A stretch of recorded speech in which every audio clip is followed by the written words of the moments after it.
Hi everyone, so it's cumulative frequency today, just one little step on from box plots. Actually, not so much a step on from them as a way of getting them if you've got continuous data in a table form, a really nice way to do it. If you're worried about that ridiculous thing above my top lip, do not worry. Mrs. G says the moustache is very temporary, it will not be allowed to stay. Before we look at some actual data and create some cumulative frequency curves, I want us to look at why we're doing it. So the cumulative frequency starts off with from 0 and goes up to however many items of data you've got. So let's just call that 100 for now. Let's say we've got 100 on there, and I'm just going to change this curve a little bit, so that I'm just going to make it flatten out a little bit sooner like that. So maybe it gets to there and then it goes horizontal, because that point there will be the moment at which that'll be whatever this is. Say this is some kind of distance, okay, and I don't know, that might be 80 meters, say. So that would be our upper limit. Then if we went to halfway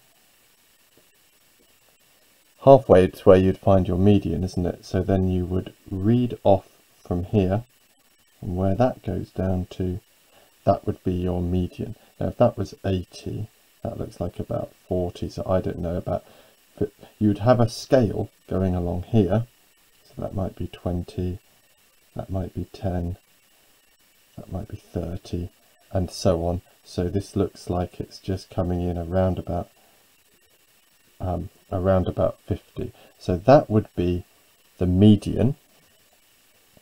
Then a quarter would be Q1 or the lower quartile. That looks like that's coming in about 40, so our lower quartile would be there.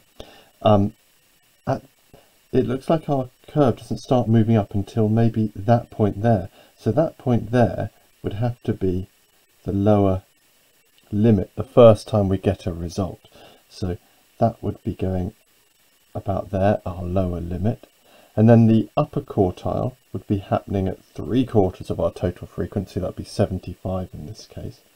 And if we go across to here, that looks like that's coming in somewhere between 50 and 60. So our box and whisker plot would be there. And what this would be telling us is that the most typical half of our data is within this fairly small region here. The top quarter is up here and the bottom quarter are down within there. That's what the cumulative frequency curve is allowing us to do. So let's have a look at this with a few bits of data. As we do this today, I'm going to be using some paper with 0.5 centimeter squares. So if you've got any of that, that's great. Although often this is done with graph paper, but if you've got some of that, then even better. Let's have a look at our first example. Okay, so here's a very typical cumulative frequency setup. We've got the heights of a bunch of giraffes, we've got some frequencies. You may remember how to do this anyway, so by all means pause the video and give it a go. Now the first thing you need is, we need to know what the cumulative frequency is. Cumulative means adding up as you're going along, really. So CF, I'm just going to put an extra column in there for cumulative frequency. Up until 4.8 meters, we've just got 4 giraffes, so that 4 stays the same. And now what I'm doing is, instead of saying what is the difference between 4.8 and 5, I'm saying what's the difference between 4.6 and 5. So what have I got up to 5? So 4 plus 7 making 11. And then I'm saying how many have I got between 4.6 and 5.2, which means those 11 plus the 15 making 26. Then for here we're adding to add these 33 on, which gets us to 59. Then we're adding these 17 on to here to get us to 76, plus those 4 gets us 80. And there's normally a little check through there to the part of the question there. We know we've got all of them in. So now I've got these, I'm now going to be plotting the heights against this. And as I was talking about it before, if you remember, I was saying I've got 11 that are less than 5. What's important is not the midpoint. That's what people often get confused with. It's actually how many we've got that are less than these. So we're going to plot those numbers up to that point there on our graph. So let's set some axes up and we can do that. Here are my axes going up to 80. So if you've got slightly different squares, you may have to work out something else that makes sense. As long as it's consistent, it'll be okay. So then we're plotting 4 for 4.6. So that'll be about there, 1 millimeter below 5. 11 for, oh, not for 4.6. I've made that mistake straight away, haven't I? 4.8 is our largest possible giraffe at that height. So we're going up to 4. They're not all going to be there. That'll come in a minute. Then we've got 11 at 5.0. We've got 26 at 5.2. 59 at 5.4. 76 at 5.6. And maxing out at all 80 of our giraffes coming within 5.8 meters. Now, having done that, generally a pencil is a good idea for the next bit. And the one thing you definitely don't do is get a ruler and start joining these up. Now, I know that my smallest giraffe might be 4.6, but it could be a bit more. I'm just going to start sketching in a curve.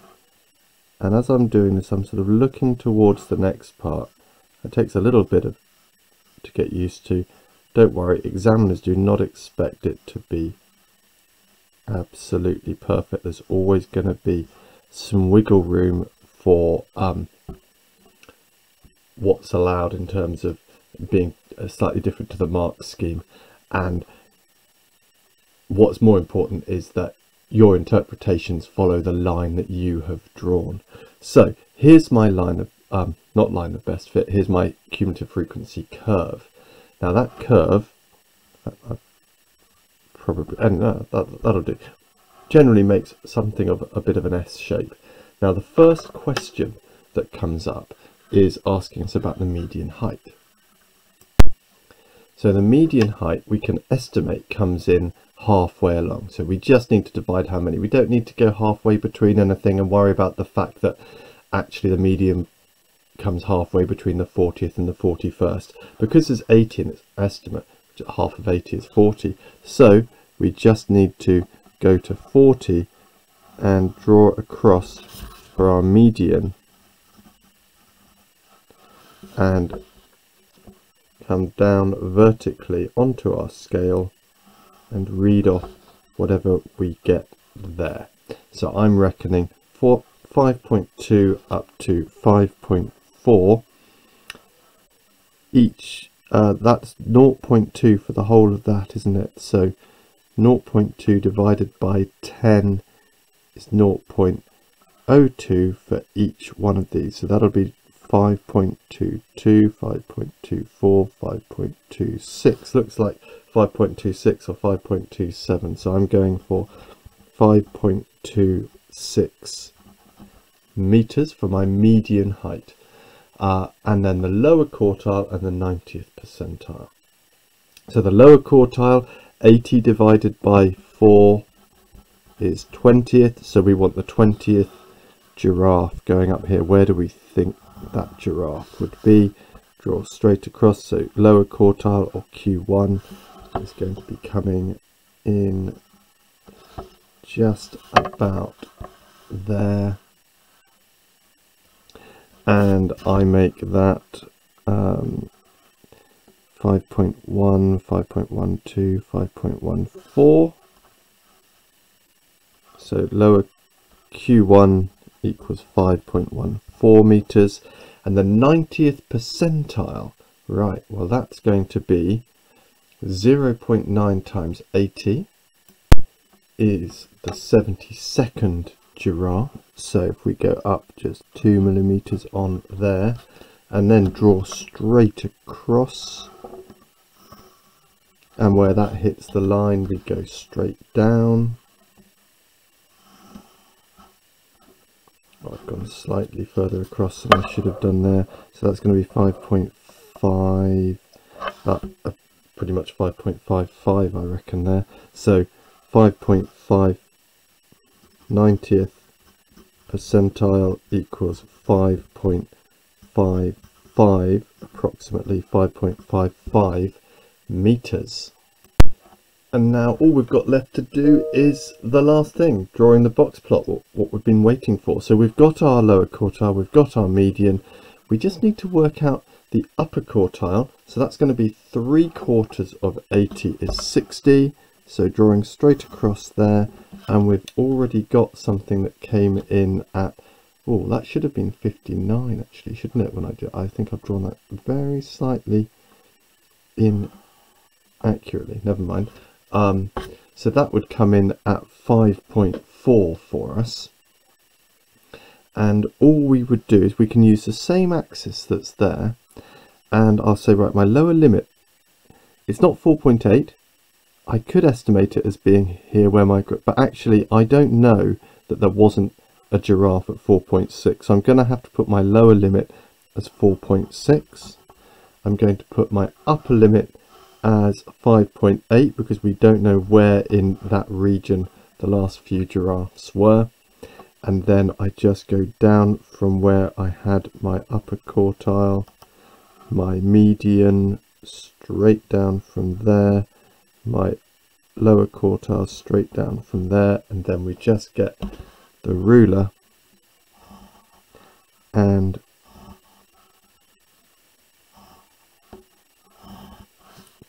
fill in the box and whisker like that. And hopefully you've just spotted the mistake I just realised I've made.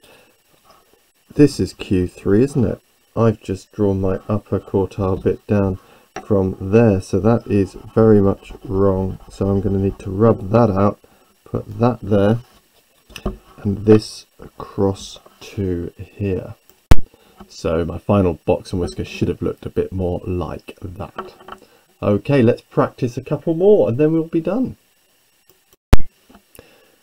Both the examples I'm going to give you to have a go at are also about something else I haven't mentioned, which is comparing data. So we've talked about comparing data before, so this is when it's particularly useful. So that's why you've got a frequency for men and for women. So on the same graph, you'll be drawing two different curves.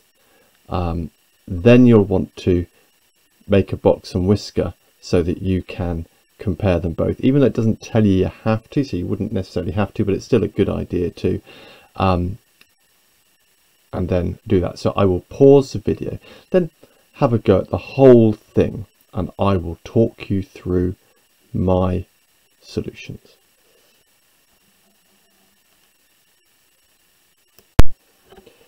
Right, so these, on second thoughts, I'm not going to bother with the box and whisker here because the question doesn't ask for it, but also these two sets of data are very, very closely related. I've done the women's with the red crosses and the men's with the blue crosses, and you can see that the women have performed slightly faster than the men on the whole, but not by much at all. So that's just filling them in and going as you are. Remember, we are plotting 6, 7, 8, 9 and 10 because it's the upper end of each one. So it's 6 and 2 and 3 and 7 to 16 and 18 and so on. And then when it comes to answering parts B and C, I'll cover that now. So that is which gender had the lower median time and then which gender had the bigger spread of times. Oh, actually we do need a box and whisker for that probably, don't we? So let's have a little look. So first of all, the median comes at halfway, doesn't it? So this is the line going across for the median for both curves. So I've done a red line down for the women, just a smidgen over 8 minutes, and men not that much more, but a bit more than that. Now when it comes to the spread, we're going to need to look at, well, if we were to look at the whole spread, it's the same for the entire range. We're still thinking 5 minutes, 10 take 5 for all we know. So we're going to have to look at the interquartile range. So 1/4 of 80 is 20, 3/4 of 80 is 60. So we draw across there, and if I'm just going to very roughly sketch in what the box and whiskers would look like. So with my red pen for the women, you'd start at 5, you'd finish at 10. Your median would be just over 8, your lower quartile there, your upper quartile there. So there's your interquartile range, spanning from there to there. And then if we do the same thing for the men, we would also have there and there for the top and the bottom. Your median, not that that matters for spread, but your median would be about there, your lower quartile, your upper quartile, and it's pretty close, isn't it?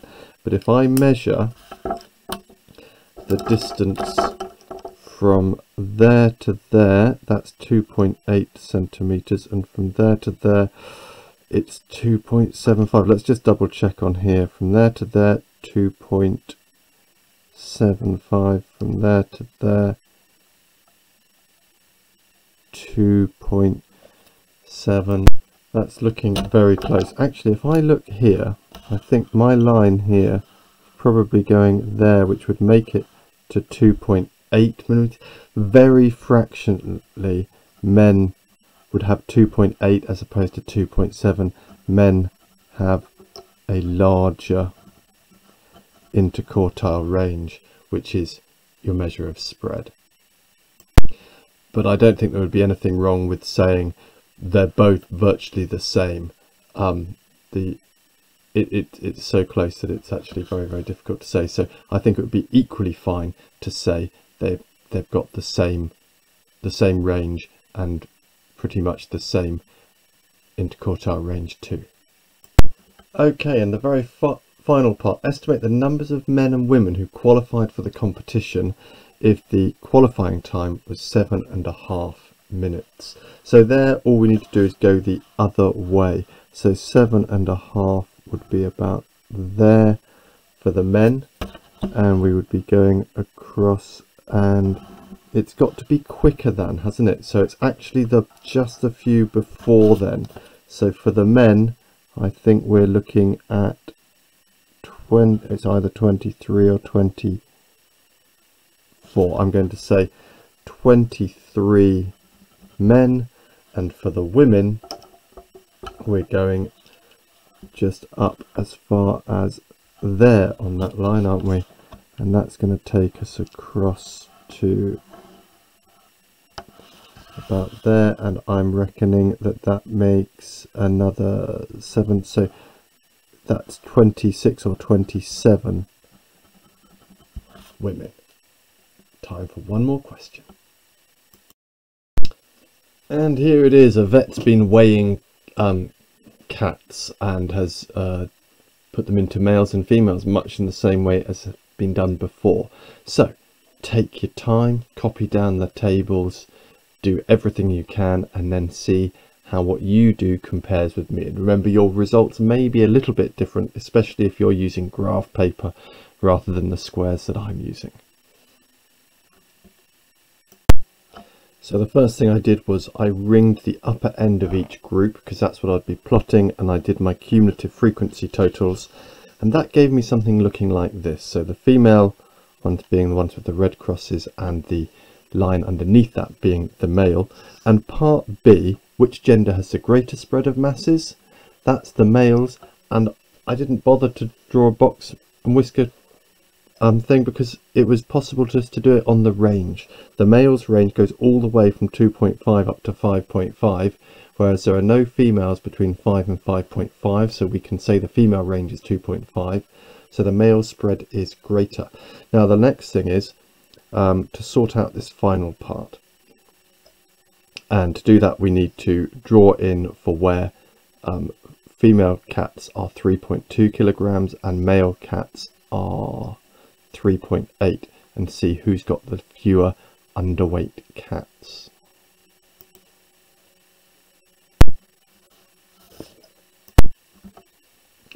So I've just drawn up from 3.8 to the male line and from 3.2 to the female line that only 8 female cats underweight, whereas there are 29 males. So the gender with fewer would be females would have fewer, and that is that. So hope you enjoyed that, folks. See you next time. Cheerio.